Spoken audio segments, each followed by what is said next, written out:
So, hi po mga ka-Diyosa. So, ayan may comment dito. Sabi niya, buti po di kayo nagalit na tinawag na sir. Kasi meron akong video na ginawa. And I'll just make it funny naman. Di naman ganun ka-serious na tinawag akong sabi kasi ang ganda mo po sir. So, gumawa ako ng funny video regarding this matter. So, ayan. Yun yung comment niya. So, nagulat siya siguro or napaisip siya bakit ako ganito ako. Tapos, di naman ako nagalit mo na tinawag na sir. Well, alam nyo, ayoko naman din makipagplastikan sa inyo. That's why I do this effort sa sarili ko. Ayan, sige, sabihin ko yung totoo sa inyo. Kasi syempre, babae yung portraytion eh. Babae yung portraytion, no? Diba? Babae yung portraytion. Hindi ko malaw ano yung picture. Babae yung portraytion ko. So, ibig sabihin, gusto kong i-address ako or tingnan ako bilang babae. But I'm not saying na biologically woman. Yung iba naman kasi bang OA, biologically. For example, yung mga lesbian, bakit ba sila nagbibihis lalaki? Ba't sila nagpapagupit ng buhok na maikli? Ginagawa nila yung effort na yan para magmukha silang lalaki. Kasi ayun yung portraytion nila. So kami din naman, syempre, portraytion din namin, babae. Tapos sinawag na sir. So syempre nga naman, sometimes, it becomes parang offendable. So, ay, parang tinitipan mo naman ako. Pero meron ng tao talaga kasi na hindi naman sinasadya, hindi lang nila alam. So, syempre, hindi rin naman ako nagiging one-sided. Mararamdaman ko naman yun, makikita ko naman yun kung sinasadya or hindi. Kasi believe it or not, meron nga talagang yung iba, imbis na gamitin yung word na yan para magbigay ng paggalang dun sa tao. Maniwala kayo hindi, meron pong sinasadya talaga yan to annoy us. Kasi nga, baka siya. Alam mo yung mga ganon? May ganon talaga. May mga loko-loko talagang Pilipino. Ano ba kayo? Wag na tayong magpaligoy-ligoy pa. Anyways, yun nga.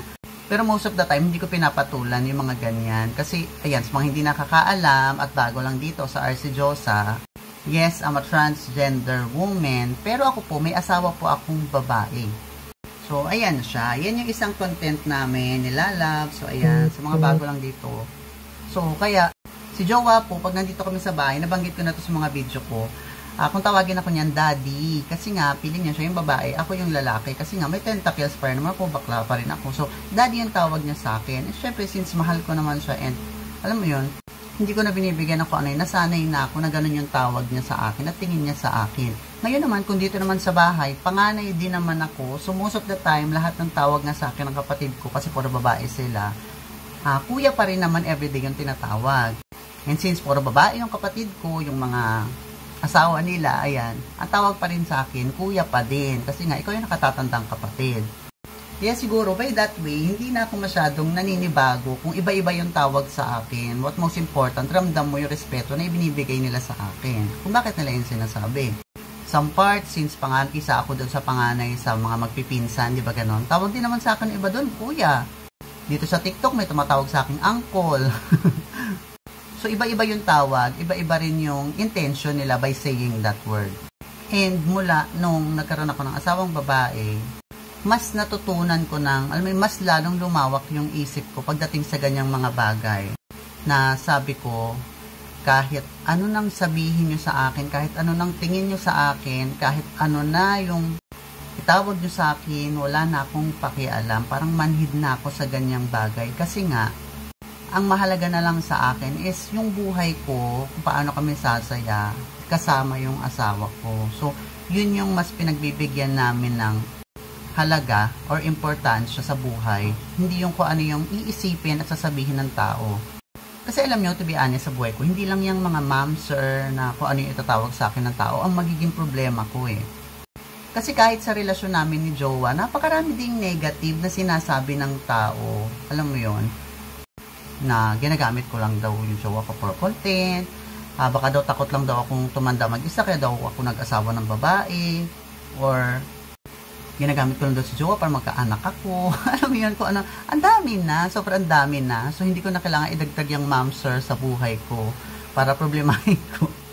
Basta ako masaya ako sa buhay na meron kami ng partner ko ngayon, and that all matters to me and sa amin ni Jowa. Alam mo yun, kasi at the end of the day naman, wala namang perfecto talaga sa mundo eh. Lahat tayo may kanya-kanyang gustong gawin, lahat tayo may kanya-kanyang isip, lahat tayo may kanya-kanyang paraan kung paano i-express yung sarili natin at mabuhay ng maayos nang walang tinatapakan o naaagrabyado ng ibang tao.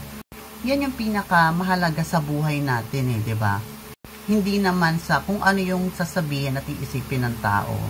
Kaya again, call me whatever you want. isipin nyo kung ano yung gusto nyo isipin sa akin. Labas na ako dyan. Kasi isip nyo naman yan. And may sarili din kaming isip at buhay para yun yung sundan namin. So, ayan yung para sa inyo kasi isip nyo yan. Ganyan yung pangunawa ninyo sa mga bagay. Then, ganito din naman kami. So, we just have to respect each other's opinion and decision sa buhay. Kasi at the end of the day nga, buhay nyo yan, problema nyo yan, buhay namin to, problema namin to. So, ganun lang, diba? So, yun lang mga kasosa. And have a great day. Bye-bye po.